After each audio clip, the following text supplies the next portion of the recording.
Jika engkau konsisten mengikuti pedoman ini, maka aku jamin hidupmu fala khaufun, tidak akan pernah merasa gelisah. Alaihim walahum yahzanun, dan tidak akan pernah merasa sedih. Baik, jadi konsep kehidupan di bumi itu dengan sifat dunia itu seharusnya konsepnya satu, fala khauf, nggak pernah gelisah, tenang. Jadi konsep dasarnya dimanapun Anda bertugas, seharusnya tugas itu melahirkan ketenangan. Ya, dimanapun beraktivitas, seharusnya aktivitas itu membuat diri kita tenang. Jadi kalau ada kegiatan dan kalau ada ruang tempat kita beraktivitas tidak membuat kita tenang, artinya ada pedoman yang belum kita baca dan belum kita implementasikan, sehingga tugas-tugas itu tidak kita rasakan membawa ketenangan dalam kehidupan pekerjaan kita. Bukan pekerjaannya yang salah, karena tidak mungkin Tuhan mengirimkan kita ke satu tempat, kecuali di tempat itu kita dipercaya punya kemampuan untuk memanagenya. Ini harus kita yakini dengan baik. Tidak mungkin Allah mengamanahkan, menugaskan seseorang di satu tempat, bila tidak dinilai, dia memiliki kemampuan yang pantas berada di situ. Ayatnya jelas. La yukallifullahu nafsan illa usaha. Tidak mungkin Allah memberikan tugas pada seorang hamba jika tidak dinilai memiliki kecakapan untuk bisa menunaikan tugas di tempat itu dengan baik.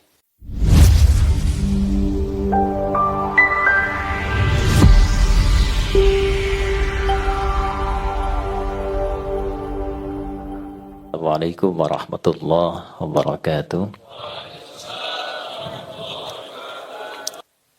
Sifat yang melekat pada fungsi kehidupan kita di setiap tempat yang dipijak dengan tiga makna itu, sifatnya disebut dengan dunia. Ya, disebut dengan apa? Dunia. Itu dunia itu dari bahasa Arab, dari kata dana, yadnu dunuwan wa dunyaan. Ya, dia membawa dua arti yang sangat padat. Satu, dunia itu artinya sesuatu yang berlangsung dengan cepat, dekat. Ya, jadi kalau orang Arab mengatakan hadzal ma dani anni, ini air dekat dengan saya. Ya, sesuatu yang dekat dan cepat. Ya, tak terasa ya. Rasanya baru kemarin dilantik, sekarang sudah 3 tahun kan? Hah? Ya, tak terasa, kayaknya baru kemarin tuh, ya, teman-teman ini membentuk satu komunitas, satu yayasan, ternyata sekarang sudah sekian tahun usianya. Itulah dunia. Sifatnya demikian. Jadi dengan kecepatan itu, kalau kita tidak manfaatkan setiap posisi yang diamanahkan untuk menampilkan tiga makna tadi, maka waktu itu akan terus berlalu, berjalan, dan tidak ada yang hadir pada diri kita kecuali penyesalan. Ya, sesuatu yang cepat bergerak. Dua, dunia itu juga mengandung arti sesuatu yang rusak secara alamiah bila tidak dirawat. Ini gelas bersih walaupun tak ada airnya, didiamkan saja, sifat dunia itu rusak dengan sendirinya. Anda punya handphone, ya bagus, merek apapun itu, Anda diamkan, tidak diapa-apakan, rusak. Ya, itulah dunia. Jabatan juga begitu. Anda dipercaya dengan jabatan tertentu, ketua tertentu, Anda tidak bekerja, Anda diamkan, rusak fungsinya. Dan cepat itu berlalu. Itulah dunia. Nah, sekarang pertanyaannya, dengan dua sifat tadi, dan kita sedang membuat satu bentangan jalan, yang Anda beri nama jalan dunia. Dan di titik itu kita berjalan, bagaimana kita memanage nilai-nilai kemanfaatan, nilai-nilai kesuksesan, nilai-nilai kebergantian di tengah situasi yang berjalan sedemikian cepat dan ada potensi-potensi kerusakan yang mungkin lahir bila tidak dimanage dengan baik. Nah, itu bagian tema pertama yang nanti kita akan coba urai. Ini belum mulai kita ya, ini baru mukadimah ya. Masalah sendiri bikin judulnya panjang-panjang dulu. Dua, apa itu akhirat? Ini loh, ada akhir, ada akhirat. Itu berbeda. Jika Anda katakan akhir, akhir itu ujung sesuatu yang masih membuka ruang setelahnya. Saya katakan gini, itu pintu ya, di ujung sana. Ya kan? Dzalikal bab. Ya kan? Itu pintu, itu akhir dari ruangan ini. Tapi ketika dibuka, ada ruang baru yang kemudian kita bisa masuki. Itu akhir namanya. Tapi kalau akhirat, itu ujung sesuatu yang betul-betul ujung dan tidak ada ruang lagi setelah itu. Jadi kalau sudah berada di situ, maka sifatnya abadi akan di situ saja dan tidak akan berpindah ke tempat yang baru. Nah, pertanyaannya, ada ruang apa di akhirat itu yang menjadi ujung kehidupan kita dan tidak ada perpindahan setelah itu? Itu nanti juga kita akan urai. Hasil perjalanan dunia kita di jalan yang sedang kita titi ini, jika berakhir di ujung kehidupan ini, di tempat mana kiranya kita berada? Yang tidak berpindah lagi setelah itu. Nah, tidak mungkin kita menggunakan pendekatan karya kemanusiaan karena belum ada manusia yang sampai ke sana, berhenti di sana, nyampaikan informasi kepada kita untuk kita kaji ulang. Kecuali kita melandaskan kepada Tuhan yang telah menciptakan kita, yang mendesain semua kehidupan ini, dan menerangkan kepada kita tentang jalan kehidupan dunia menuju ujung kehidupan yang kekal dan abadi. Kepada siapa jalan itu kemudian diinformasikan, bagaimana beliau kemudian menuturkan, nah di bulan kelahiran sosok mulia itu, ya, yang diutus membawa risalah namanya Rasul, dan ini bulan kelahirannya Nabi Muhammad Sallallahu Alaihi Wasallam. Di titik itulah kita coba akan keluarkan panduan untuk sharing di pagi hari ini bagi yang merasa ini menjadi penting untuk bisa dibawa sebagai tuntunan kehidupan, maka silahkan nanti intisarinya diterapkan dalam hidup. Bagi yang merasa barangkali bisa melihat sisi-sisi lain, paradigma berbeda, itu pilihan hidupnya.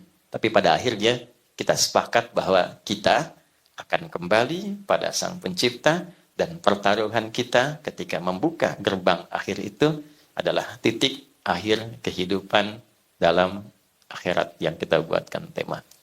Saya akhiri mukaddimahnya, sekarang kita masuk pada inti bahasannya. Bisa dipahami insya Allah? Ya, jelas? Nah, karena sudah jelas dan paham, kita akhiri pertemuan kita. Baik, saya mohon izin untuk berdiri ya, teman-teman sekalian. Saya menyapa dengan teman-teman saja ya, supaya lebih memudahkan. Baik, di sini kita akan coba keluarkan dulu nilai-nilai integritas, keteladanan, dan seterusnya.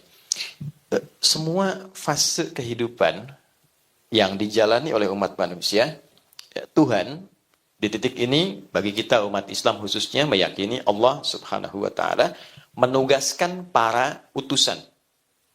Utusan itu orang-orang bijak yang menerangkan tentang pola berkehidupan, tentang bagaimana kita bisa membawa risalah kehidupan dengan baik. Ya, risalah itu yang membawanya disebut Rasul namanya. Baik ya?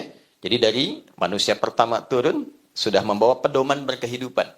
Ya, secara singkat, pedoman kompleks berkehidupan yang memandu kita sukses dari ujung kepala sampai ujung kaki, itu kalau bahasa Arabnya disebut hudan namanya. Apa namanya? Hudan, kan? Kalau kita keluarkan kata hudan menjadi satu bagian, itu hidayah namanya. Ya, semoga kita mendapat hidayah. Itu satu aspek dari sekian bentuk pedoman berkehidupan. Dalam bidang apa? Ya kan? Nah, oke, hudan namanya. Nabi Adam turun ke bumi, saya percepat. Ya, maka bersamaan dengan turunnya itu, beliau pun diberikan pedoman. Kalau ingin sukses, ingin bermanfaat, ingin bisa menghasilkan kadar-kadar yang baik dalam berkehidupan, maka diturunkan. Bagi umat Islam itu ada di Quran surah kedua Al-Baqarah di ayat ke-38. Qulna bitu minha jami'a fa imma ya'tiyannakum minni hudan faman tabi'a hudaya fala khaufun 'alaihim wala hum yahzanun. Adam, Hawa, tiba saatnya kehidupan misi di dunia itu sekarang dimulai. Engkau turun, bersamaan dengan turunmu, aku berikan pedoman berkehidupan. Oke? Jika engkau konsisten mengikuti pedoman ini, maka aku jamin hidupmu fala khaufun, tidak akan pernah merasa gelisah. Alaihim walahum yahzanun, dan tidak akan pernah merasa sedih. Baik, jadi konsep kehidupan di bumi itu dengan sifat dunia itu seharusnya konsepnya satu, fala khauf. Gak pernah gelisah, tenang. Jadi konsep dasarnya, dimanapun Anda bertugas, seharusnya tugas itu melahirkan ketenangan. Ya, dimanapun beraktivitas, seharusnya aktivitas itu membuat diri kita tenang. Jadi kalau ada kegiatan dan kalau ada ruang tempat kita beraktivitas tidak membuat kita tenang, artinya ada pedoman yang belum kita baca dan belum kita implementasikan, sehingga tugas-tugas itu tidak kita rasakan membawa ketenangan dalam kehidupan pekerjaan kita. Bukan pekerjaannya yang salah, karena tidak mungkin Tuhan mengirimkan kita ke satu tempat, kecuali di tempat itu kita dipercaya punya kemampuan untuk memanagenya. Ini harus kita yakini dengan baik. Tidak mungkin Allah mengamanahkan, menugaskan seseorang di satu tempat, bila tidak dinilai, dia memiliki kemampuan yang pantas berada di situ. Ayatnya jelas. La yukallifullahu nafsan illa usaha. Tidak mungkin Allah memberikan tugas pada seorang hamba jika tidak dinilai memiliki kecakapan untuk bisa menunaikan tugas di tempat itu dengan baik. Nah, sekarang pertanyaannya, ketika ditempatkan di sana, apakah sudah membaca pedoman-pedoman yang baik sehingga dalam penunaian tugas itu kita bisa merasa nyaman dalam menunaikannya? Konsep dasar yang pertama. Demikian di rumah tangga juga. Ya, kalau dibawa dalam konteks kehidupan rumah tangga, seharusnya menjadi ibu itu menenangkan. Wala yahzanun, menyenangkan. Seharusnya menjadi suami itu menenangkan, menyenangkan. Jadi kalau di rumah tangga ada kegelisahan akut yang tidak pernah bisa diselesaikan, coba dilihat. Mungkin bukan karena kedudukannya kurang tinggi, hartanya kurang banyak, ada pedoman rumah tangga yang belum dibaca seutuhnya. Ya, dan persoalannya kadang-kadang dulu saya lompat sedikit ya. Di Melayu saja kalau mau nikah itu biasanya calon menantu datang ke rumah calon mertua, nanti melamar pada bapaknya. Setelah itu nanti dia diberikan waktu kurang lebih 6 bulan untuk belajar tentang bagaimana jadi suami yang baik, mengolah nilai-nilai pedoman berkehidupan rumah tangga. Istrinya diajari oleh ibunya, lalu diberikan daun pacar di kukunya. Ya, dan itu disebut dengan masa pacaran namanya. Ya, seorang calon istri ditandai dengan daun pacar, belajar tentang fikih rumah tangga minimal 40 hari sebelum terjadinya pernikahan. Masa itu disebut dengan pacaran. Jadi bukan naik beca berdua, belum halal ya, sebeca seakan milik bersama, tukang beca nggak ada gitu. Sehingga ketika menikah, sebagian rasa kasih sayang sudah dihabiskan dalam masa-masa pergaulan itu. Kembali ya, saya agak cepat. Itu konsepnya. Jadi kalau ada lirik di sini senang, di sana, di mana-mana, memang konsep kehidupan begitu. Tinggal pertanyaannya, pedomannya dibaca tidak? Petunjuknya dibaca tidak? Kita punya handphone, pedomannya tidak pernah dibaca, mustahil bisa menggunakan dengan baik. Maka setelah Nabi Adam, kemudian ada Nuh, Rasul pertama, terus sampai ke Ibrahim, saya lompat sampai ke Nabi Musa. Nabi Musa kitabnya apa? Rasul kan? Ya, beliau Rasul kan? Diberi kitab kan? Kitabnya namanya Taurat. Taurat ketika diperkenalkan, itu bukan hanya namanya, tapi fungsinya. Coba yang muslim lihat Quran surah 17 Al-Isra di ayat kedua. Wa ataina Musal kitaba wa ja'alnahu hudan li bani Israil. Dan pada Musa aku berikan kitab namanya Taurat, namanya nanti di Ali Imran ayat ketiga, Taurat, dan fungsi Taurat itu hudan, pedoman berkehidupan. Objeknya siapa? Pada saat itu komunitasnya namanya Bani Israel, satu region saja. Oke? Nabi Isa, saya lompat cepat ya. Ya, beliau membawa Injil. Injil itu apa fungsinya? Hudan. Pedoman berkehidupan Libani Israel bagi kaumnya pada masa itu. Langsung cepat Nabi Muhammad sallallahu alaihi wasallam. Beliau dapat pedoman.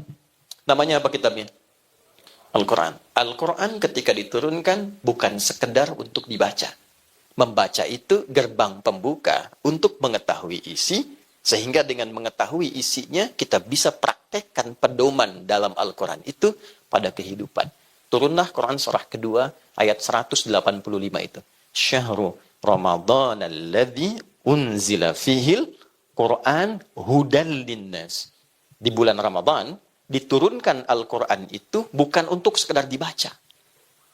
Ya. Dibaca itu untuk paham isi. Semua orang kalau ingin, hukumnya kan begitu. Ingin tahu apapun bisa baca dulu kan? Ya, namanya qiraah. Makanya ayat pertama turun tuh Iqra. Iqra itu ya kemampuan untuk membaca, pada dasarnya awal maknanya kemampuan untuk membaca walaupun belum memahami isinya. Yang tidak menuntut pemahaman, yang penting baca dulu. Ya, makanya dulu ada buku Iqra kan? Ya kan? Kan tidak dituntut paham kan?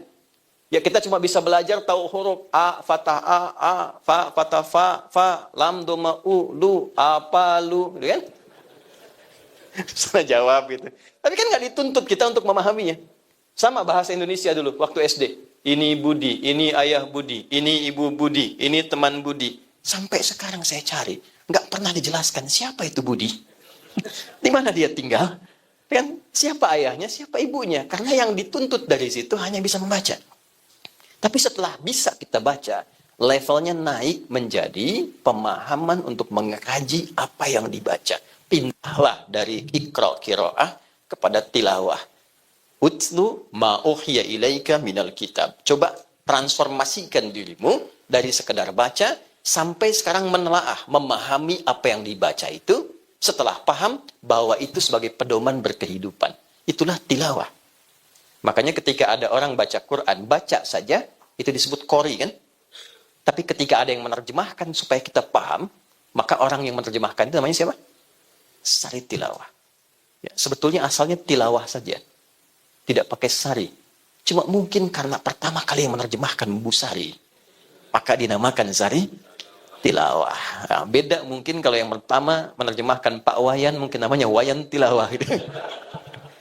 Nah, sekarang ketika itu diturunkan 6.236 ayat Al-Fatihah sampai An-Nas, disitulah ada pedoman yang kita bawa. Dari pedoman ini kita ingin turunkan mana di antara 6.236 ayat itu yang membawa tentang pedoman yang mengandung nilai-nilai integritas, keteladanan. Yang bisa kita praktekkan hari ini dan kita terapkan dalam lingkup kerja kita dalam posisi-posisi yang diamanahkan pada kita semua. Nah, dari situ kita keluarkan 4 poin. Yang 4 ini langsung dipraktekkan menjadi seluruh sifat para nabi dan diakumulasikan pada sosok Nabi Muhammad SAW. Jadi, jika Anda ingin menggali sisi integritas, keteladanan, di posisi-posisi yang sekarang Anda tempati, termasuk bekal-bekal kepemimpinan, 4 ini telah dijamin berdasarkan perjalanan masa di setiap tempat. Dia yang bisa mengubah, menghadirkan pencerahan, dan berkemajuan di setiap tempat yang kita hadiri. 1, dengan cepat. F, fatona. Saya boleh tuliskan ya? Ya. Di belakang kelihatan Bu ini. Alhamdulillah. Jadi Pak Wayan, Pak Nanda, ini ada sesuatu yang luar biasa, Pak Ketum, Pak Fahmi. Ibu-ibu Skarpura itu di hari milad yang ke-26 itu memiliki keadaan istimewa dengan peningkatan iman yang luar biasa. Di antara tandanya, belum saya tulis sudah kelihatan. Imannya tinggi sekali, belum saya tulis sudah kelihatan. Saya tulis dulu ya. Assalamualaikum. Ini F, ya ini kan? Fatana. Fatana. Ya. Ya. Fatana. Apa itu fatana? 2 juta? Serius? Dan cerdas, masih belum 5 juta. Umroh ya. Waktu habis. Waktunya cepat sekali gitu. Fatanah itu bukan sekedar cerdas. Bukan sekedar pintar. Ya. Fatanah itu kecerdasan yang menyatukan kekuatan spiritual, kekuatan mental, dan kekuatan intelektual. Okay? Kecerdasan yang menyatukan kekuatan spiritual, kekuatan mental, kekuatan intelektual. Jadi kekuatan intelektual yang didukung oleh kekuatan spiritual dan mental. Baik, saya coba ilmiahkan sedikit dulu ya. Supaya kita pahami betul ini, nanti kita pelajari kasusnya, kita terapkan dalam konteks kehidupan kita kekinian. Kebanyakan saat ini, konsentrasi manusia pada umumnya, ketika dikatakan pintar dan cerdas, itu dibatasi pada batas intelektual saja. Bagaimana menstimulus otaknya itu bisa pintar, otak kirinya, otak kanannya, dan sebagainya. Menariknya, 15 abad lalu, Nabi pernah memberikan isyarat. Anda yang rajin baca Al-Arba'in Nawawiyah, buka di nomor yang ke-6. Dari 42 hadis itu, buka yang ke-6. Ya, isyaratnya begini. Inna fil jasadi mudghatan. Idza salahat, salahal jasadu kullu. Wa idza fasadat, fasadal jasadu kullu. Ala wahiyal qalbu.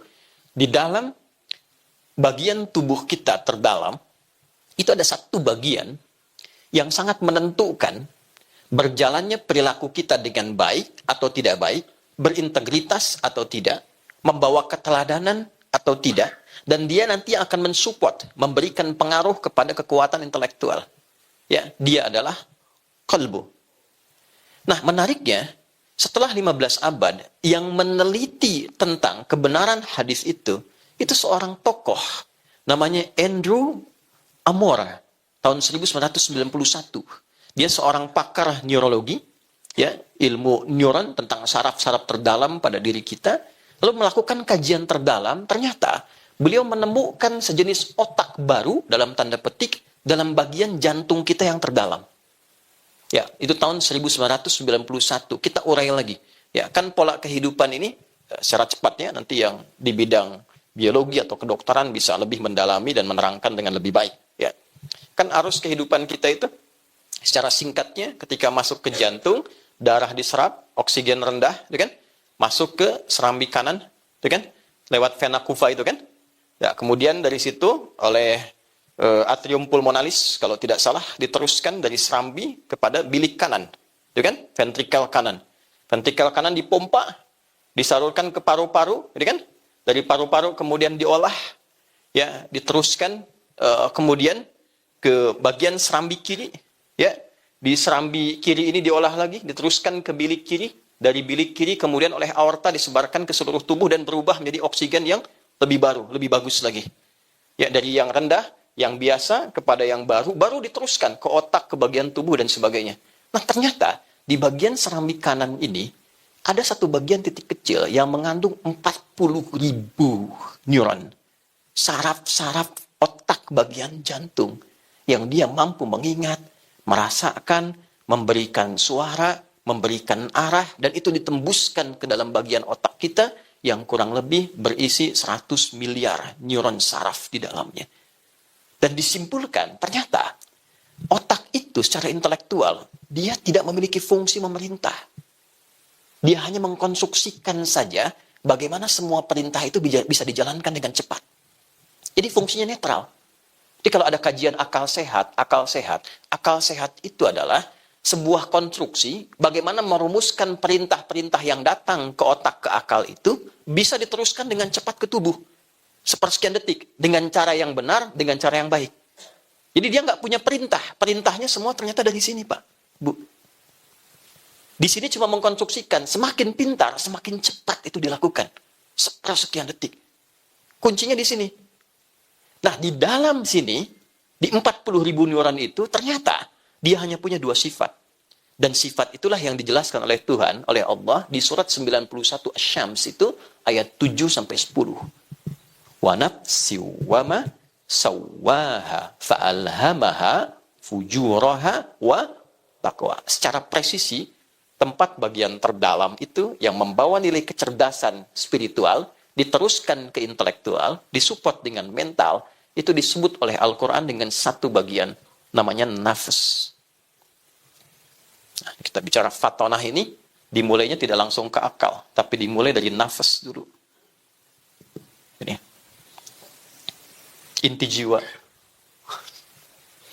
Jadi kalau saya, Anda, kita ingin memiliki integritas yang baik, sehingga nanti melahirkan karakter moral. Integritas kan dari karakter moral. Naik ke sini jadi karakter intelektual, pindah ke tubuh jadi karakter kinerja. Ya kan? Ini Tubuh punya kinerja, punya karakter nih. Tangan untuk apa, mata untuk apa, telinga untuk apa. Ini kinerjanya bagian tubuh. Ya, nanti disupport secara cepat oleh karakter intelektual, diteruskan. Mata, lakukan ini. Ya kan? Kerjakan. Dari mana perintahnya? Dari sini. Ini kalau nggak punya karakter, moral hazard, yang sekarang kita bilang itu, maka tidak mungkin lahir integritas. Nggak mungkin jadi teladan. Nah, di mana titik berkumpulnya nilai-nilai karakter itu? Namanya di nafas namanya. Dan disitulah diserap ke dalam bahasa Indonesia menjadi nafas. Dengan nafas kehidupan itu yang tidak separuh. Hanya dewa yang punya separuh nafas itu kan. Nah, dan dengan nafas yang sempurna itu, mengalirnya bagian darah ke seluruh bagian tubuh, disitulah mengalir pula karakter-karakter kita. Nah, Nabi memberikan petunjuk, upayakan semua yang mengalir ke dalam bagian tubuh kita, dibawa oleh darah, membawa oksigen, punya karakter juga. Bukan cuma mengalir aja. Darah mengalir ke seluruh tubuh, membawa oksigen. Tidak begitu. Upayakan bawa karakter yang pertama F, fatanah. Nah, untuk mendapatkan karakter fatanah ini, maka di dalam inti jiwa ini ada dua nih. Yang harus kita ketahui. Ini mohon maaf kajiannya agak dalam ya. Karena bicara akhirat itu harus sedikit dalam, khusyuk dalam bahasa Pak Wayan itu. Satu, ada takwa namanya. Nah, di sini terkumpulnya nilai-nilai yang kita tuliskan.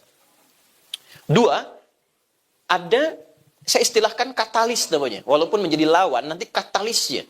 Namanya fujur. Ada fajar, ada infajar, ada fujur. Wa nafsi wa ma sawwaha fa'alhamaha fujuraha wa taqwa. Saya tuliskan yang muslim Anda bisa cari Quran surah 91 ayat 7 sampai 10. Nah, di takwa ini semua karakter-karakter baik yang mengakumulasikan secara kolektif sifat integritas dan keteladanan, ini munculnya di sini. Ada kejujuran, ada ketawaduan, rendah hati, ada kesabaran. Dikolektifkan keseluruhannya, disaring saripatinya, diberi nama dengan satu nama tunggal. Namanya takwa. Oke? Nah, lawannya itu fujur. Asal katanya, ya, ini. Di sini kalau kita tuliskan positif, ini negatif misalnya. Di sini misalnya ada rendah hati. Ya, kemudian di sini ada jujur. Di sini ada sabar. Ya, dan seterusnya. Nanti ini membentuk integritas dan keteladanan. Dua kata pokok di tema kita. Di sini katalisnya terlihat sebagai lawan. Jadi kalau di sini jujur, rendah hati, di sini ada sombong. Ya. Di sini ada jujur, kemudian di fujur ada apa? Ada bohong.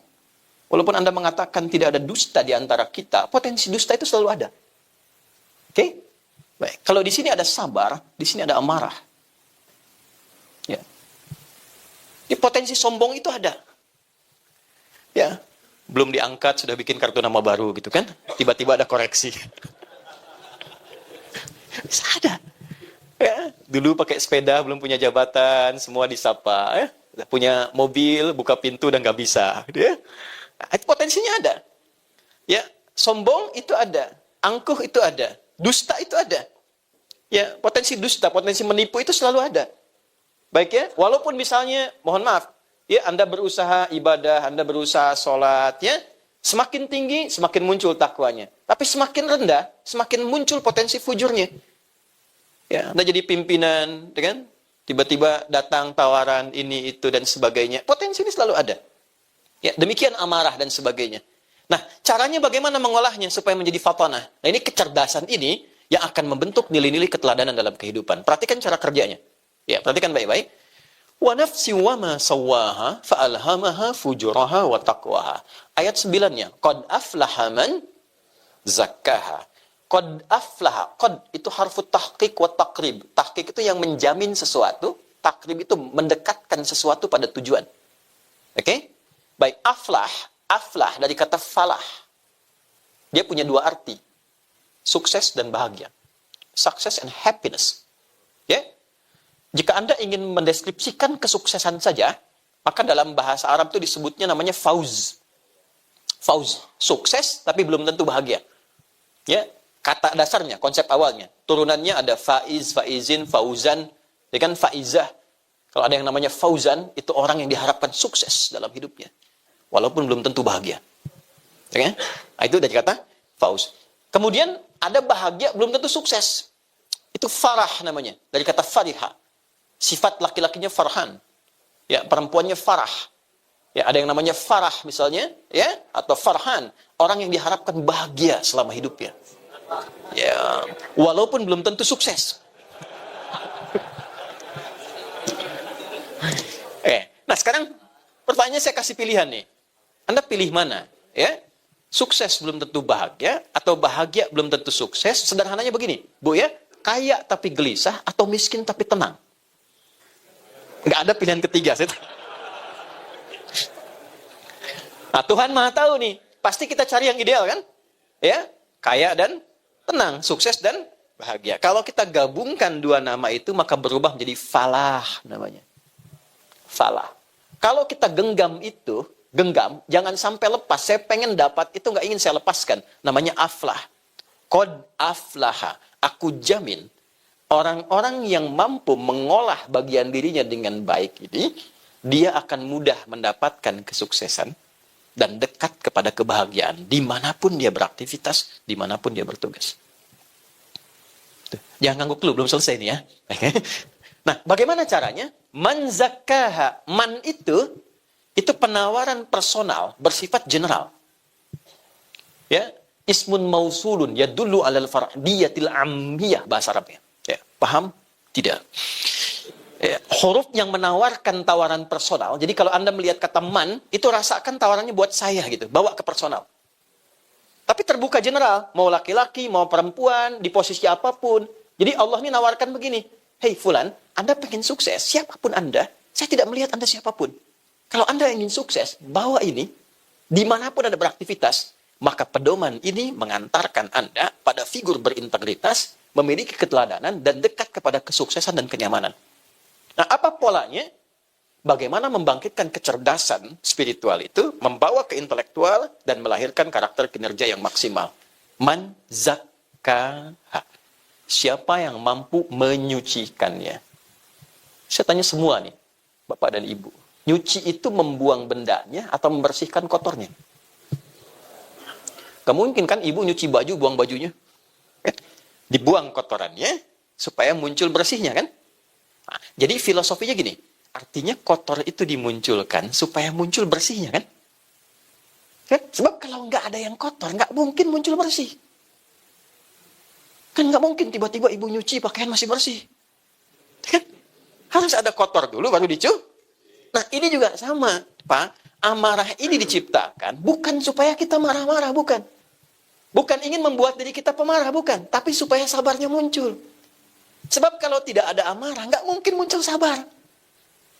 Jadi kalau ibu pulang ke rumah menemukan suami marah, bukan Allah ingin menjadikan suami ibu pemarah, bukan. Tapi supaya kesabaran pada diri ibu itu muncul, ditingkatkan, karena ada masalah kehidupan di masa depan nanti akan dilalui, yang membutuhkan kesabaran ekstra. Kalau tidak naik nilai kesabaran itu, kuantitasnya dan kualitasnya, belum tentu bisa mengatasi persoalan yang kemudian. Paham nggak? Jadi berbahagialah ketika ibu pulang mendapatkan suami marah, itu artinya, sebentar, Allah ingin menaikkan nilai kesabaran, cepat cari lawannya, itu poinnya. Itulah fatonah namanya, cari lawannya. Ya, sama, semua jadi diuji Bu, jangan dikira hanya direktur saja, manajer, IO saja, ustadz juga begitu. Sama ustadz juga begitu. Makanya jarang ustadz yang ceramah itu bawa istrinya. Ini live apa direkam? Rekam ya? Aman ya. Jadi pola awalnya cari lawannya. Marah diciptakan bukan ingin membuat seseorang jadi pemarah. Tapi cepat cari lawan. Dari amarah itu sabar. Apa lawannya cemberut? Senyum. Anda pulang ke rumah, dia tidak cemberut. Anda senyum. Assalamualaikum. Kayaknya kenal gitu ya. Masya Allah. Ini emas 2 kilo, selesai masalah.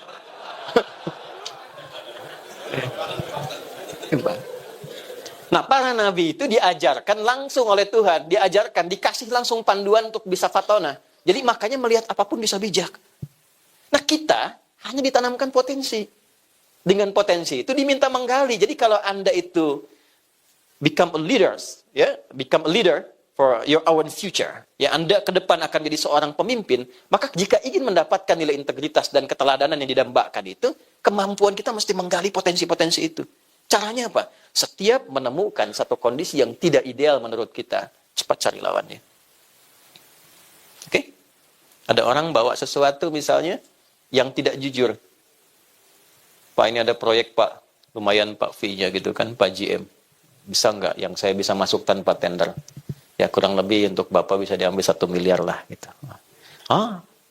Ini dimunculkan pada saya bukan ingin menjadikan saya seorang yang tidak baik. Cari lawannya, saya mesti jujur. Maaf ya, jari saya ini jari tahiyat, tidak akan pernah dipakai maksiat. GM. Tapi kan tipikalnya tidak berhenti. Untuk menaikkan apakah GM ini akan naik posisinya lagi, kan setannya akan berubah. Pangkatnya akan naik lebih tinggi. Baik? Baik. Datang lagi, Pak. Mohon izin, Pak. Tawarannya naik 10 miliar misalnya. Nah, sebentar saya istiqoroh dulu. Hati-hati, Pak. Nah ini satu. Jadi nanti dimanapun kita bertugas, kalau ingin memiliki integritas, maka sifat fatonah ini mesti muncul.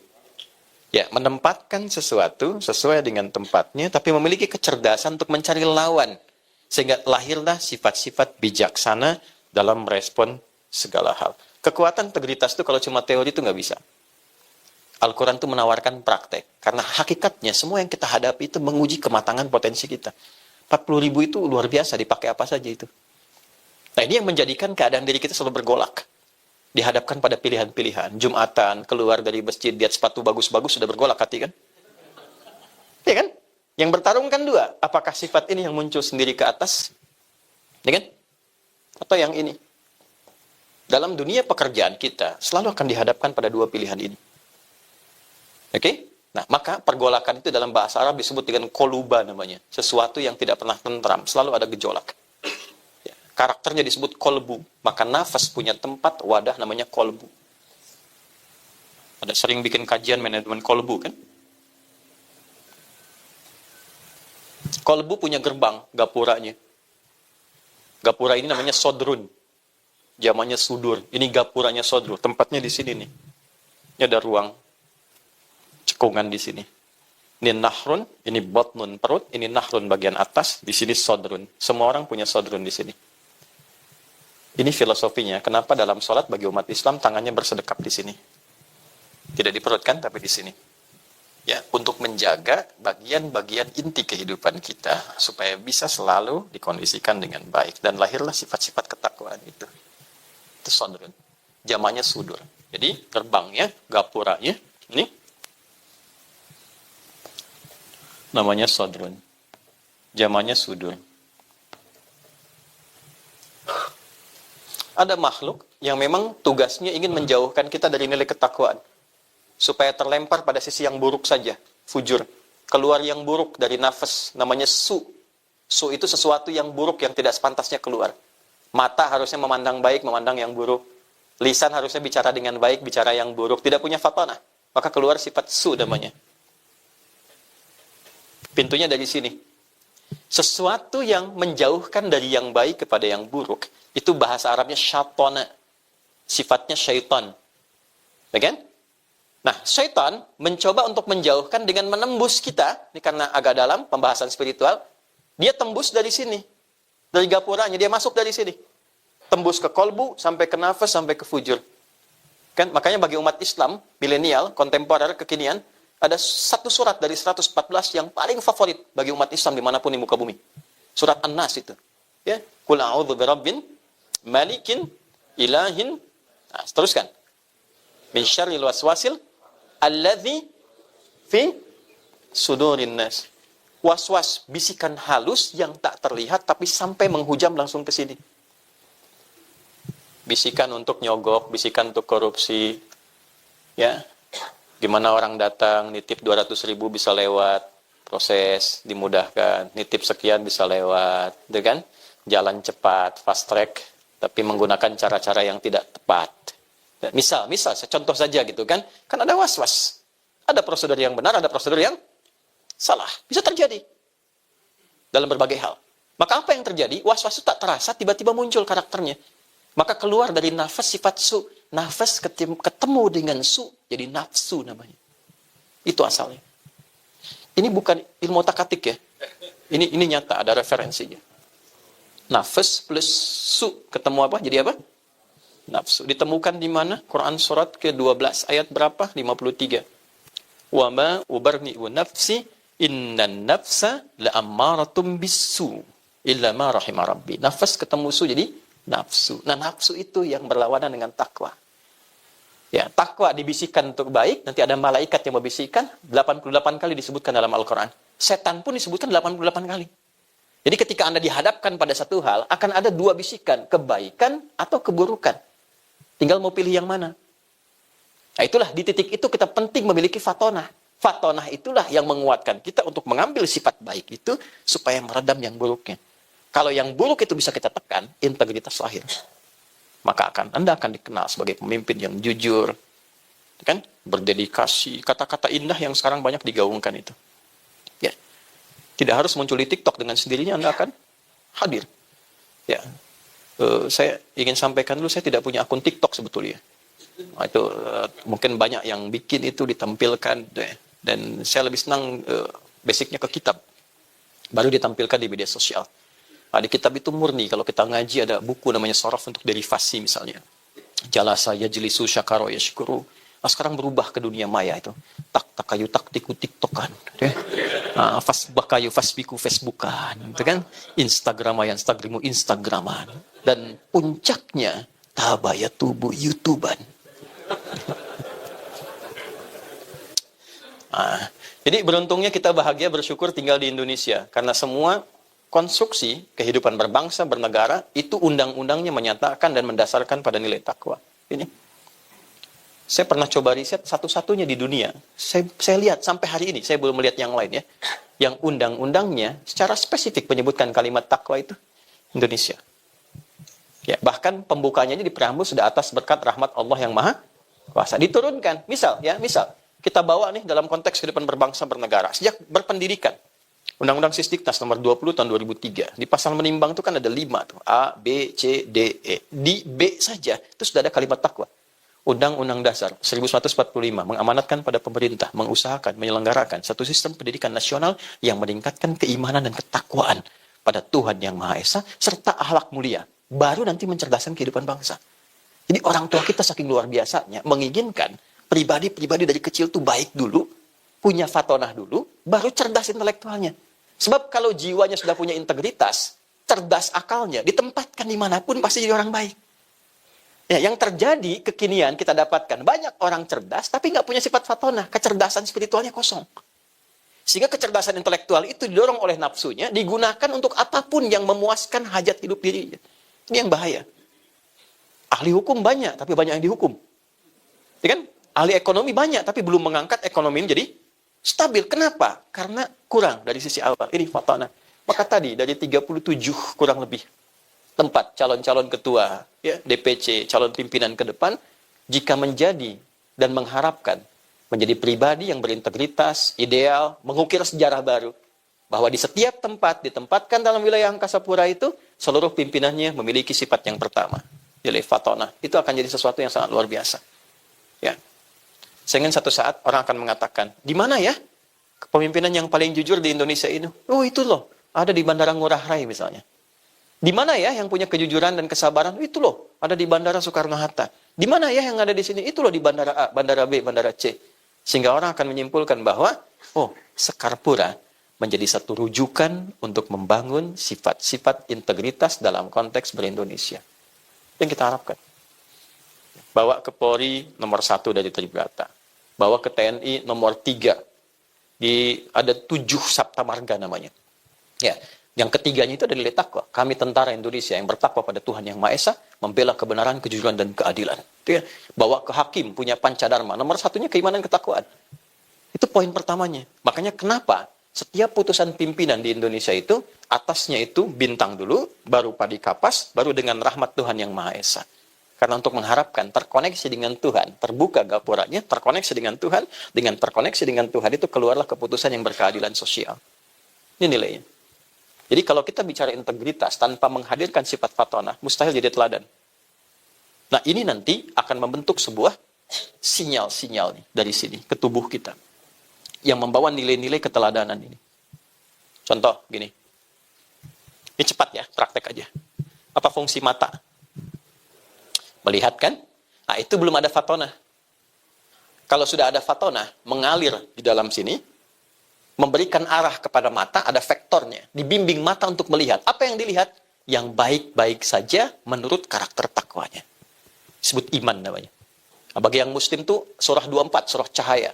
Ayat 30 untuk laki-laki, 31 untuk perempuan. Kullil mu'minina. Katakan pada orang-orang yang yakin pada Tuhan. Dan akan kembali ke akhirat nanti, akhirat. Ya, yaghuddu min absarihim, tolong gunakan matamu dipandu oleh sinyal takwamu, melihat yang baik-baik saja. Ketika yang dilihat tak pantas, tak baik untuk dilihat, maka palingkanlah dengan cepat dia berpaling. Panduannya di sini. Ya, dari mata turun ke? Jangan langsung ke hati aja. Ke lisan, ke mulut. Ya, kalau sudah masuk mulut, berubah fungsi karena punya fatona. Man kana yu'minu billahi wal yaumil akhir falyakul khairan aw liyasmut. Siapa yang merasa yakin akan pulang ke akhirat, dinilai dia, maka dia menata lisannya dengan sifat fatonahnya. Katakan yang baik kalau tak mampu diam. Maka indah kehidupan. Lisannya berkata yang baik. Ada orang datang sebagai tamu, kita katakan dengan baik. Wajah otomatis senyum. Tapi pakaiannya tak pantas dilihat karena terbuka aurat. Menurut takwanya nggak boleh lihat, dia palingkan, kan? Tapi tetap menghormati. Dan semua berfungsi cepat. Tidak ada misalnya Pak Ketua Umum ini matanya masih melihat, lisannya istighfar, astagfirullah. Ini penumpang dari Finlandia begitu terbuka, astagfirullah. Cepat. Ya. Nah ini fungsinya. Jadi ini punya cahaya ke tubuh kita ini. Perempuan juga sama. Ayat 31 kan untuk perempuan. Wa qul lil mu'minat. Katakan bagi perempuan-perempuan yang yakin dia akan pulang. Ini sekarang pertanyaan dasarnya begini. Dari sekian kita bekerja, ini sudah muncul belum karakter ini? Nah, untuk memunculkannya, sederhana. Pasti Anda dihadapkan pada masalah ini. Sekarang ketika melihat ini, cepat cari lawannya di sini. Ada orang sombong. Sombong itu kenapa sih ditampakkan kepada kita? Kenapa harus saya yang lihat? Oh, supaya pada diri saya muncul sifat yang ini, rendah hati. Jadi kalau Anda melihat unsur pimpinan yang sombong, ya, dengan apapun kalimat yang disampaikan, gaya hidupnya seperti apa, tampil, kelihatan oleh kita. Kita menyaksikan itu.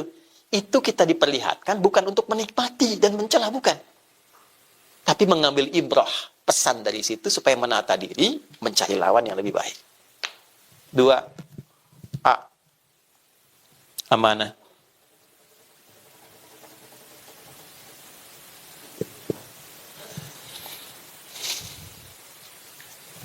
Maaf, saya sampai jam berapa? Sudah habis? Silakan. Ini sampai sore ya. Saya 15 menit lagi selesai. Baik, saya cepat ya. Apa itu amanah? Angkat tangan, angkat tangan. Angkat tangan. Ya. Enggak, saya cuma minta angkat tangan ya. 1 juta ya. Baik. Sebenarnya sederhana gitu. Diminta, kerjakan yang diminta. Jangan memberikan beban pada diri kita gitu ya. Itu kali saya lewat Kuningan Jumatan. Itu kali Jumat. Ya, driver jalan, terus ke bahu kan. Polisi lihat. Ada getaran yang tampak kan. Ya. Terus dia merapat tuh. Begitu rapat, polisinya datang. Ditanya, mau kemana Pak? B, karena yang bawa mobil agak lebih senior. Mau kemana B katanya. Dia keluarkan SIM. Wah salah saya bilang. Saya langsung koreksi. Pak, saya mau ke Kuningan Jumatan. Saya khatib saat ini. Oh, iya. Silahkan, langsung aja Pak. Jalankan. Saya bilang sama driver itu, Pak, jawab sesuai pertanyaan. Beliau tanya mau kemana? Jawab, mau kemana? Beliau tanya, Anda keluarkan SIM. Yang lebih fatal kan baru ditanya, selamat pagi 100.000 keluarkan. Nah, itu yang salah. Itu yang fatal gitu ya. Tolong catat ya. Tapi jangan lihat jumlahnya ya. Kasih sayangnya aja. 1 juta ya. Tolong tadi yang angkat tangan tuh. Apa itu amanah? Dapat dipercaya. Kurangi 1 juta. Amanah itu gini. Amanah itu dari kata seakar-akarnya itu rootsnya di kata aman. aman ya. Di satu masa boleh kalau mau belajar lebih, saya mengajar di S3 di UPI di linguistik. Ya, jadi ada sosiolinguistik, ada belajar fonologi, morfologi, sintaks, kemudian ada juga semantik ya, ada leksikon dan sebagainya. Nah, itu kalau kita urai sampai ke titik awalnya, itu seakar dengan kata aman namanya. Amina. Apa itu aman? Aman itu keadaan tenang, nyaman, enak, baik. Kalau dibentuk menjadi karakter dan sifat, maka tambahkan tak di ujungnya. Kalau ingin dibuat sesuatu yang panjang, tanpa jeda, tanpa batas, tambahkan alif di tengahnya. Maka menjadi amanah, singkatnya begitu. Amanah adalah upaya sepanjang apapun, dalam keadaan apapun, untuk membuat orang-orang yang berinteraksi dengan kita merasa nyaman dan tenang. Itu asalnya. Sehingga disarikan itu dengan kalimat singkat dan padat, dapat dipercaya. Karena dengan dapat dipercaya, kita merasa tenang. Asalnya begitu.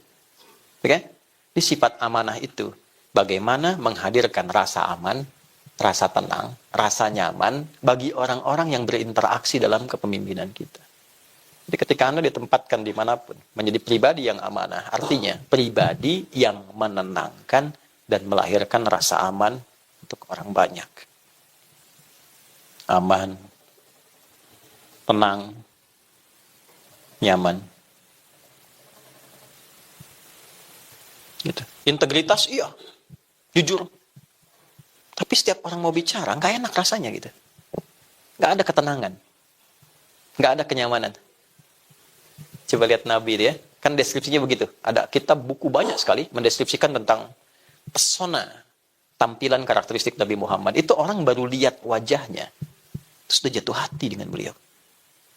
Ya, ada sosok namanya Abdus Syams.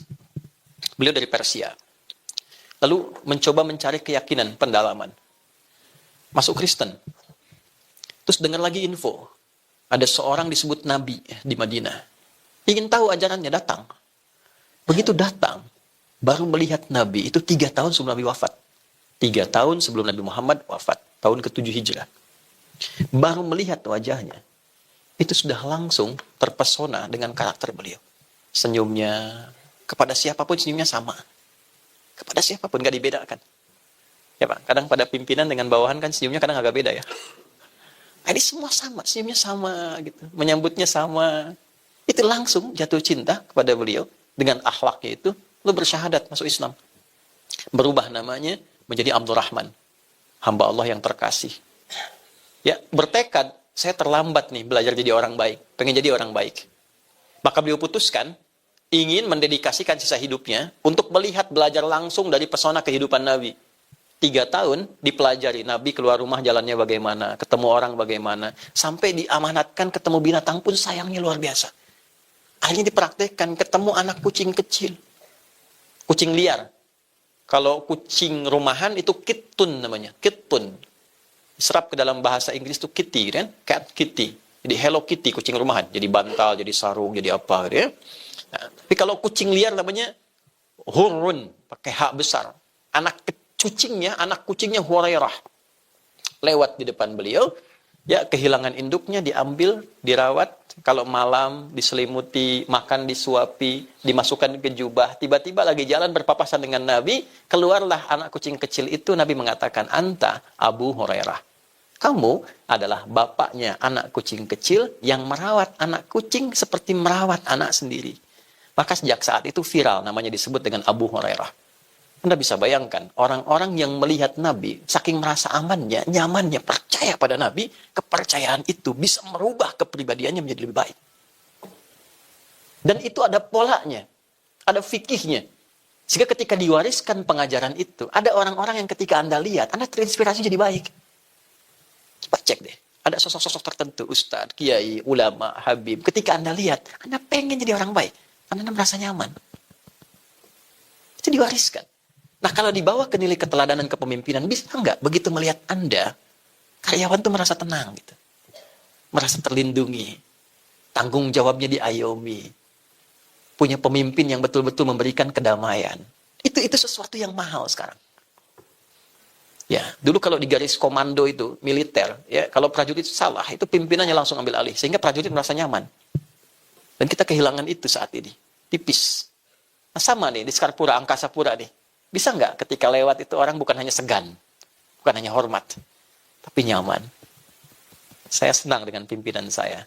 Ya, amanah. Amanah itu bukan sekedar dipercaya, tapi kepercayaan yang melahirkan ketenangan, kenyamanan, kedamaian dalam jiwa.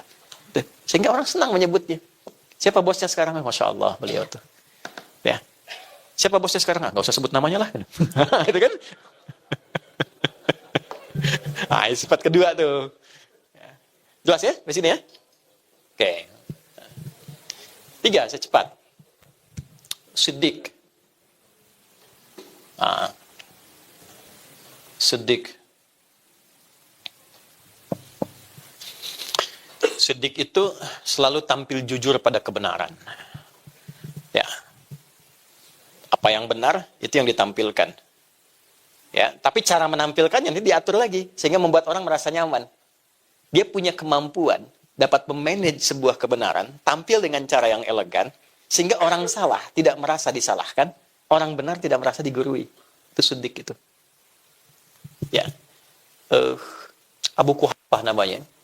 Satu kali ada seorang bergelar Abu Jahal lawannya. Nanti kalau Anda yang belum haji, belum umrah, ya saya doakan semoga ada cepat ya. Dan tidak cukup dengan amin ya, nabung. Ya. Nanti di sini ada Grand Zamzam. Pak Wayan dari Mu'alaf sampai sekarang udah pernah umrah belum? Sudah ya, baik. Udah, oke. Nanti aja di akhir ya. Ini ada Grand Zamzam, ini ada sofa, ini ada jarak sedikit ke sini. Ini ada Safwa, ini ke belakang, jalur ke Aziziyah ke belakang. Ini ada Istana Raja, ini asalnya bukit ini. Namanya Jabal Qubais, ini Istana Raja. Sini Masjidil Haram di depan. Ini jalan ke sini sedikit, ini ada Hotel Hilton yang lama. Ini di sini kalau naik sedikit, di sini ada musola, ini rumahnya Abu Bakar Siddiq dulu. Di sini ada toilet yang pertama, di sini ada yang kedua dekat masjid, tempat kipas angin di sini memberikan air. Ini warna hijau, ini parlemen Quraisy. Tempat kumpulnya orang-orang Quraisy di masa dulu. Yang mau saya katakan gini. Kalau Anda ke sini, teman-teman. Nanti belok ke sini, ini pintu 26, terus ada gate Nabi. Gate Nabi itu beliau berkehidupan dengan Sayyidah Maimunah. Di sini sholat 2 rakaat sebelum ke Hajar Aswad dan menunaikan Isra Mi'raj. Ya, ada 2 pintu ke atas dan ke bawah. Dan gate Ali, di sini Babus Salam, tarik garis lurus, ini rumah Nabi lahir. Ya, di sini Marwah Sayyidah Khadijah. Di sini pintunya Sayyidah Abbas. Dari sini sampai ke ujung, ya, kurang lebih ada patokannya saya suka lihat kipas angin ya, 35 kipas angin. Udah saya hitung ya. Kalau 36 berarti nambah 1. Nah, di sini nanti ada jalur ke gate Nabi, ada satu tiang lampu besar sekali. Di sini ada jembatan ke sini. Ini tiang lampu besar. Ini dulu rumahnya Abu Jahal di sini. Abu Jahal. Abu Jahal ini memprovokasi begini. Jadi provokator itu udah ada 15 abad yang lalu. Beliau memprovokasi seperti ini kurang lebih. Ini Muhammad ini orang jahat, penipu, nggak benar. Ya, ajaran-ajarannya menyesatkan, karya-karya sendiri dan sebagainya, memecah belah. Itu sudah ada. Lalu semua orang yakin. Umumnya, setelah peristiwa Isra Mi'raj itu, masa sih ada orang pada masa itu berangkat ke Palestina cuma semalam balik lagi gitu kan? Nah, tinggal satu orang lagi, namanya Abu Quhafah. Nah, maka dari sini, kenapa saya gambarkan bukan ini menunjukkan saya hafal, bukan. Saya ingin memvisualisasikan bagaimana deskripsi ini berjalan. Dari sini, dia berjalan ke sini, mencari ini, Abu Quhafah ini, yang kita kenal dengan Abu Bakar, ya kan? Tinggal satu orang ini. Kalau satu orang ini kemudian membenarkan, selesai. Maka diajaklah beliau naik ke sini, ke Jabal Qubais. Ini bukit kehormatan. Siapapun yang ada di atas ini tanda kepemimpinan. Karena itu bikin istana sekarang, itu yang mimpin wilayah itu sekarang. Ini tandanya. Maka diangkat ke situ, ditanya, apakah engkau yakin dengan peristiwa Isra Mi'raj? Isra Mi'raj itu perjalanan Nabi yang menjadi tanda mukjizat yang besar. Dari mulai ke Mekah sampai ke Masjidil Aqsa di Palestina, sampai naik ke langit cuma semalam. Belum selesai subuh sudah pulang. Baik ya? Apa kata Abu Bakar? Perhatikan kalimatnya. Lau kana Muhammadun sallallahu alaihi wasallam kalaulah seorang Muhammad sallallahu alaihi wasallam mengatakan sekarang ini di belakang kita ada musuh yang akan menyerang, saya akan percaya kepada beliau sekalipun itu tidak terjadi. Saya akan percaya. Anda bisa gambarkan ya betapa amanahnya dan nilai kejujurannya yang sangat tinggi sehingga berkata apapun orang yakin. Berkata apapun. Dan sudah pasti benar kalau menyampaikan. Sehingga dibawa nilai itu dengan kemasan kalimat yang sangat indah. Kalaulah beliau berkata di belakang ini ada musuh yang menyerang dan tidak terbukti, saya tetap akan yakin.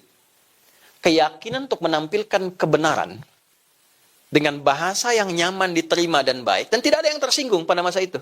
Karena memang Nabi Muhammad sudah punya sifat yang kedua, amanah itu. Dari sejak beliau sebelum dilantik jadi Nabi, orang itu merasa yakin, tenang. Ya. Jadi ketika beliau jadi orang baik, namanya solih, semua orang tenang. Abu Jahal, Abu Lahab, macam-macam. Bahkan yang menjadi lawan pun menitipkan barangnya pada beliau, saking merasa tenangnya. Tapi ketika jadi orang yang memperbaiki muslih, barulah ada orang merasa terganggu. Bayang ya, ingat ya. Ketika Anda menjadi leader yang ingin memperbaiki, pasti ada zona nyaman bagi sementara orang yang merasa terganggu. Maka apa yang terjadi? Sifat ketiga yang penting, sidik ini. Bagaimana menampilkan kebenaran tugas Anda, tanpa harus menyinggung privasi orang-orang ini, sehingga merasakan kebenaran dari situ. Maka ketika mengatakan kalimat itu, diberikanlah gelar kepada beliau, As-Siddiq. Dari sejak itu, viral. Namanya disebut Abu Bakar orang yang mampu menampilkan sebuah nilai kebenaran dengan cara yang elegan, sehingga memberikan sigoh pengaruh terbaik bagi orang-orang di sekitarnya, tanpa harus punya niat menyakiti, apalagi menghancurkan. Siddiq. Sekarang ketika Anda diberikan tugas, bukan hanya kita bicara tentang, wah, bagaimana ini kita punya integritas, tapi bagaimana menampilkan integritas itu tanpa melukai orang lain. Coba lihat indahnya Quran ya. Saya tanya nih dengan sejelas-jelasnya. Kenal Fir'aun nggak? Baik, Anda bilang kenal, saya pulang. Fir'aun. Korun? Tahu ya? Oke. Pertanyaan saya. Fir'aun itu nama asli bukan? Bukan. Siapa nama aslinya? Oh, nggak usah ngarang.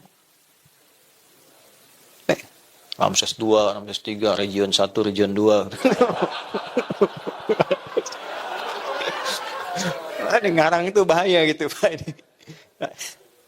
Gini, Fir'aun, catat kalimat ini. Anda mau bikin status juga apa-apa.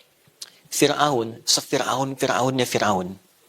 Tidak pernah disebut nama aslinya. Fir'aunnya Fir'aun. Tidak pernah disebut nama aslinya. Yang melekat itu nama jabatannya. Farao, Fir'aun, pemimpin, leader. Ya kan? Apa karakteristik Fir'aun yang paling jahat ditampilkan di Quran itu?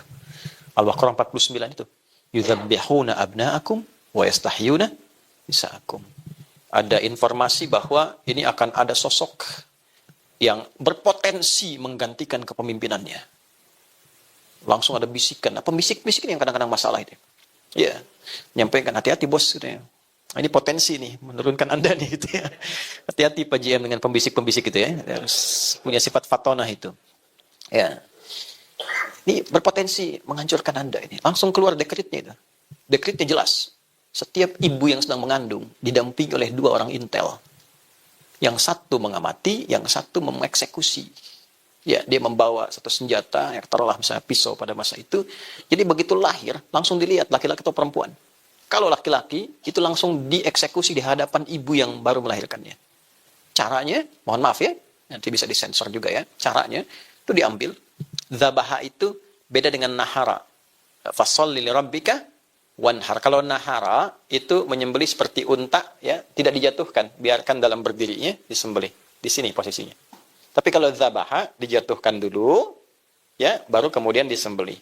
Tapi kalau zabaha, pakai tasydid, dijatuhkan dengan kasar, disembelih, digorok berkali-kali. Itu kalimatnya menggunakan zabaha. Dan menggunakan kata progresif. Terus, yudzabihu. Nah, setiap lihat laki-laki, jatuhkan, digorok berkali-kali, di hadapan ibu yang baru melahirkannya. Itu kan? Hobinya begitu, ngaku Tuhan. Ana rabbukumul a'la. Saya Tuhan yang kalian paling hebat, katanya. Itu dalam sejarah, cuma 2 yang mengaku Tuhan. Dan oleh Allah tuh diberikan satu hukuman yang sangat melecehkan. Ya, supaya memberi tanda gitu. Kalau Anda terlalu tinggi, dijatuhkannya itu terlalu dalam. Ya, ditenggelamkan kan? Supaya orang viral, Tuhan tenggelam. Tuhan kok tenggelam gitu? Ya, satu lagi Namrud tuh. Namrud itu kan hancurnya hanya dengan satu nyamuk yang cacat sayapnya. Orang mengatakan lalat riwayat ya. Cacat ya. Ya, sehingga masuk ke telinganya, tewas dengan itu. Dia viral di kalangan masyarakat. Ada Tuhan tewas dengan nyamuk cacat itu. Rendah. Maka setiap orang merasa tinggi, mengangkat dirinya terlalu tinggi, biasanya Allah langsung rendahkan serendah-rendahnya. Itu rumus tuh. Hati-hati ya teman-teman sekalian. Maka apa yang terjadi? Ya, itu dia ngaku Tuhan loh. Manusia sekarang kan paling tinggi levelnya Nabi pernah malaikat ya. Ya, Nabi pernah bilang, la nabiyya ba'di, nggak akan ada Nabi setelah saya. Itu clue-nya tuh. Ya, kalimat itu makna dalamnya begini, nanti di masa depan ada orang mengaku Nabi setelah saya. Langsung tolak aja, nggak ada setelah saya, nggak akan terpenuhi syaratnya.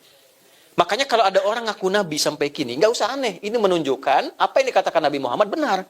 Yang aneh itu setiap ada yang ngaku, ada pengikutnya. Itu masalahnya. Ya, dulu IM itu, pelatih bulu tangkis tuh, era 2000-an, ngaku Nabi. Tangkap polisi, tanya kan, kenapa ngaku Nabi? Saya ke Bogor Pak, dapat wahyu deh. Anak bayang nggak, kita ke Bogor dapat talas, dia wahyu. Yang legend itu kan, ada LA kan, aku malaikat tuh. Dia minta izin pada gubernur yang terdahulu untuk mendaratkan Jibril di Monas. Bayang, ditangkap oleh polisi tuh. Ya, kita dukung tuh polisi kita, jangankan teroris, malaikat dia tangkap tuh. Ya. Nah, tapi Fir'aun dengan berbuat semacam itu nggak pernah disebut nama aslinya oleh Quran. Selalu jabatannya, Fir'aun. Korun, sekorun-korunnya korun, nggak pernah disebut namanya. Selalu sifatnya. Korah yang punya harta banyak, digambarkan seperti metafornya seluas samudra. Sehingga orang yang punya Korah disebut korun, sampai sekarang masih dicari. Ya, orang Ciamplas ditanya, mereka mana? Milih harta karun. Gitu. Kan? Dicari. Tapi nggak pernah ditampilkan namanya. Kenapa? Inilah adab. Akhlak. Seburuk-buruknya orang. Yang salah itu perilakunya, bukan namanya. Jadi kalau ada orang berbuat salah, jangan sakiti namanya, perbaiki perilakunya. Jangan cederai namanya. Karena jadi ada orang dengan nama yang serupa tidak berbuat yang sama. Anda itu mau menjatuhkan orangnya atau memperbaiki perilakunya. Anda seorang leader, ada bawahan salah. Ya, jangan ditajamkan kata-kata itu untuk menghancurkan namanya dan kehormatannya. Perbaiki kesalahannya. Itulah integritas. Itulah sedik. Itu dahsyatnya Quran itu sampai sebegitu. Dan kalau sudah jadi pemimpin, ada potensi penyimpangan di dalamnya. Menyimpang dari kepemimpinan disebut togo. Kalau kaya, ada potensi penyimpangan dari kekayaan. Penyimpangan dari kekayaan disebut bagha. Makanya di Quran, Korun disifati dengan bagha, Fir'aun disifati dengan togo. Anda 37 orang, DPC, calon pemimpin, hati-hati. Ketika mengambil posisi A, akan selalu ada tantangannya. Pelajari itu sebelum menempati ruangnya. Itu, sidik itu maksudnya. Nah nanti terakhir, untuk mendeliver itu semua, setelah punya kemampuan, yang pertama fatana, amanah, sidik, bagaimana mendeliver itu dalam konteks kehidupan dan tugas kita. Maka muncul yang keempat namanya tabligh. Tabligh. Kemampuan berkomunikasi yang baik, sehingga sampai kepada relung hati yang paling dalam dengan pemahaman yang benar. Itulah tabligh. Balaghah itu sampai ke hati dengan pemahaman yang benar. Keputusan diterjemahkan membuat orang tenang. Ada keputusan apapun, walaupun itu pahit, tidak baik misalnya, tapi bagaimana mengomunikasikan itu dengan benar. Tenang, nyaman, sehingga merasa terlindungi, kebenarannya tampil tanpa menyakiti, itulah tabligh. Jelas begini? Nah, ini yang PR kita sekarang. Dan kita dihadapkan pada situasi yang kita bisa pantau sekarang. Karena salah komunikasi, menggunakan kata-kata yang tidak tepat, ya? Jatuh hanya dalam sedemikian waktu yang singkat. Karirnya kan lama. Lama di titik, jatuh seketika. Hanya karena 1-2 kalimat saja. Ya kan? Hanya karena tampilan yang tidak elok. Karena tidak apa? Tidak memahami posisinya. Sehingga orang sudah menilai, ini nggak ada integritas nih. Nggak jadi teladan. Kata-katanya bukan hanya tidak layak ditiru.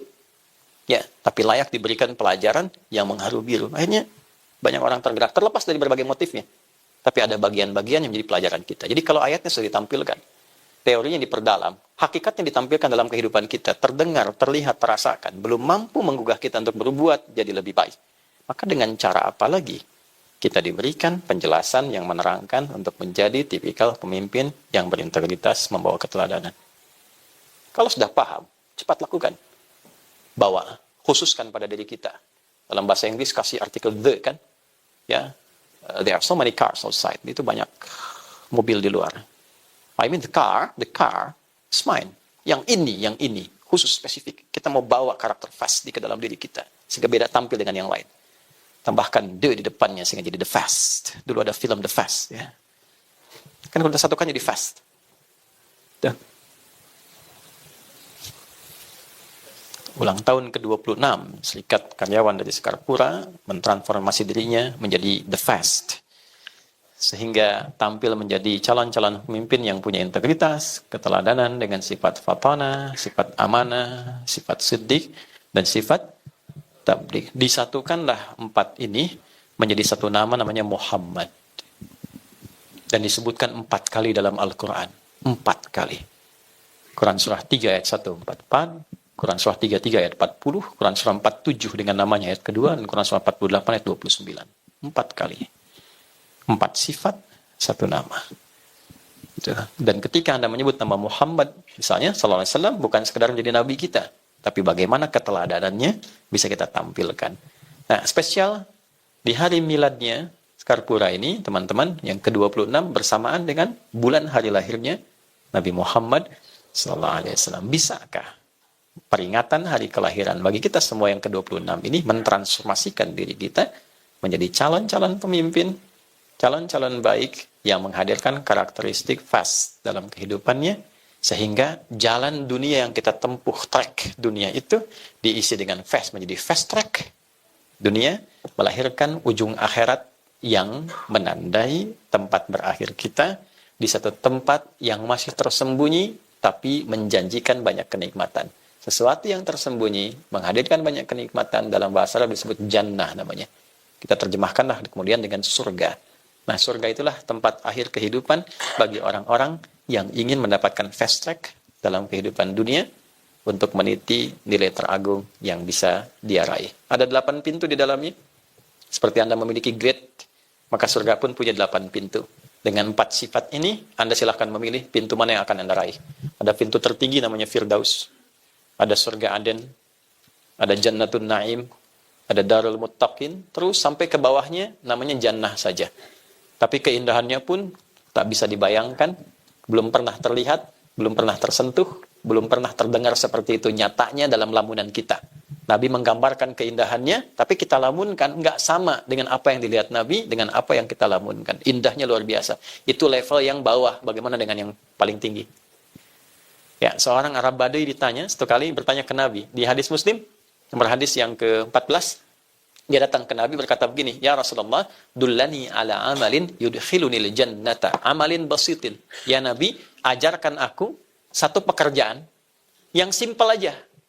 Aku bisa jaga sampai meninggal, sampai pulang ke akhirat. Di dunia ini aku selamat sampai pulang ke akhirat. Simpel aja. Jangan sulit-sulit, jangan berat-berat. Yang penting akhiratnya ujung akhirnya surga. Level biasa pun nggak apa-apa. Apa jawab Nabi? Baik, Anda konsisten dengan yang pokok aja. Kalau yang ritual, sholat pokok aja. Nggak perlu sholat sunnah. Sholatnya 5 waktu aja. Kalau punya harta, zakat yang pokok. Nggak perlu infak, nggak perlu sedekah. Yang pokok. Tapi jaga diri, jangan berbuat kriminal. Jangan menyimpang. Ujung kepala sampai ujung kaki. Silahkan, tunaikan itu dan bawa ke pekerjaanmu. Apapun itu. Kalau penggembala, gembala, jaga sholat. Jaga dengan baik, jangan menyimpang, jangan menipu, dan sebagainya. Maka apa yang dia katakan? Ya, siap ya Nabi, saya akan jaga yang pokok aja. Saya nggak bisa tambah, dan saya akan jaga diri saya dari perbuatan menyimpang. Maka dia pergi meninggalkan Nabi. Fantalaqo. Kata Nabi, lihat komennya. Komen ini baik, Anda boleh langsung like and subscribe. Kata Nabi, aflaha in sadaqa, dakhalal jannata in sadaqa. Kalau dia komitmen dengan apa yang dia katakan tadi, dia akan meniti fast track kehidupan dunia dan dijamin masuk surga di akhirat. Dia pergi. Tapi teman-teman mesti lihat, dia pilih yang paling bawah. Surga biasa itu. Dia pilih. Karena dia merasa bahwa tempat tinggal saya di padang pasir. Oke? Kalau saya mau tahajud susah, malam-malam angin datang besar. Dingin suasana, saya jaga yang pokok aja. Mau zakat juga cari, tapi mau infak, siapa yang mau diinfakin? Padang pasir. Oke. Tapi dia bisa menjaga diri dari perbuatan maksiat. Oke. Apa yang kita lakukan? Kita lihat. Ya bagaimana memaksiat di padang pasir. Sinyal susah. Oke. Mau lihat misalnya auratnya apa? Unta. Kadal gurun yang dilihat. Ya memang sudah terbuka. Ya tantangan minimal. Ya minimal sekali maksiatnya. Kriminalnya kecil. Nah kita saat ini hadir di era yang berbeda. Era disrupsi. Perkembangannya tinggi. Kata Nabi di hadis Muslim. Nomor hadis 157. Saya tutup dengan ini. Yushiku alla taqumas sa'atu. Nanti akan terjadi perubahan era. Sampai ke ujung kiamat nanti. Hatta yuqbadul ilmu. Yang satu, era itu akan ditandai, masa itu ditandai. Satu, para pakar itu akan mulai sedikit-sedikit menyusut sampai hilang, ya. Dan muncul orang-orang tidak jelas menjadi pakar. Matinya kepakaran, muncul orang-orang seperti pakar. Innallaha la yaqbidul ilma intiza'an yantazi'u minal ibad. Allah itu kalau mau nyabut ilmu, tidak langsung dicabut ilmunya, walakin biqabdil ulama, yantazi'uhu biqabdil ulama. Wafat para pakarnya satu-satu. Hatta idza lam yabqa alimun, riwayat lain yubqi aliman, sampai kalau sudah enggak ada pakarnya satu-satu, yang muncul yang enggak jelas. Fasu'ilu fa'aftau fadallu wa adallu. Anehnya, ini jadi rujukan. Ada followersnya, ada subscribersnya, diikutin, ngasih petunjuk dan dilakukan.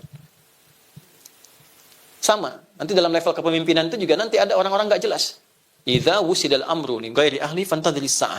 Kalau seseorang sudah tidak punya kapabilitas mendapatkan ya satu kepercayaan untuk memimpin, tak punya kapabilitas di dalamnya, rusak apa yang dia pimpin. Maka bagus tadi dibuat yayasan bening hati dan sebagainya untuk kaderisasi supaya menyambut ini dan lebih profesional ke depan. Ya, dua, saya cepat ya, tantashirul fitan, fitnahnya menyebar. Yakthurul kadzib, manipulasi banyak. Bagaimana itu bisa terjadi? Nah, ini yang mau saya katakan. Tolong garis bawah ini dengan baik ya. Ya taqarabuz zaman, tataqarabul aswaq. Masanya menjadi terasa singkat. Di hadis lain, setahun kayak sebulan, sebulan terasa seperti sepekan, sepekan seperti sehari, sehari seperti sekilatan, dan terjadi percepatan digital sehingga pasar mudah diakses. Tanda pertamanya. Dulu manual kita berangkat pakai angkot, pakai ojek manual, sekarang klik barangnya datang. Sekarang eranya berubah Pak, Bu. Tantangan di angkasa pura, teman-teman Skarpura, eranya berubah. Sekarang era digital, era disrupsi, macam-macam mulai muncul.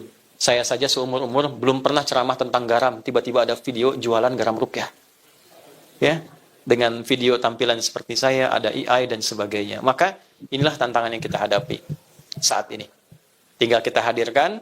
Tapi alhamdulillah, sebelum kita akhiri, kita punya MC yang punya tanda-tanda dari Allah, ayatullah. Ya, punya CEO yang berdharma bakti, alhamdulillah, punya GM yang wicaksana, dan punya ketua yang punya pemahaman yang juga mengangkat kita dengan baik. Fahmi Aziz itu tinggi gitu ya. Dan kita punya keluarga yang baik untuk saling mendukung. Jadilah keluarga yang baik, ya, saling mendukung satu dengan yang lainnya. Yuk kita berdoa, dan doa kita diterima.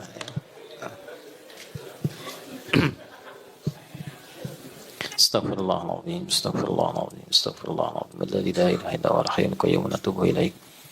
Allahumma nahmaduka hamdan syakirin, hamdan na'imin, hamdan yuwafi ni'amahu yukafi mazidah. Ya Rabbana lakal hamdu wa lakal syukru kama yanbaghi li jalali wajhikal karim wa li 'azimi sultanik.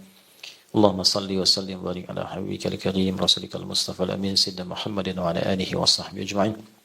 Allahumma inna nas'aluka ya Allah an tajma'ana fi rahmatika bi fadlika wa fi hubbika waj'al jam'ana hadha jam'an marhuma wa tafarruqana min ba'dihi tafarruqan ma'suma.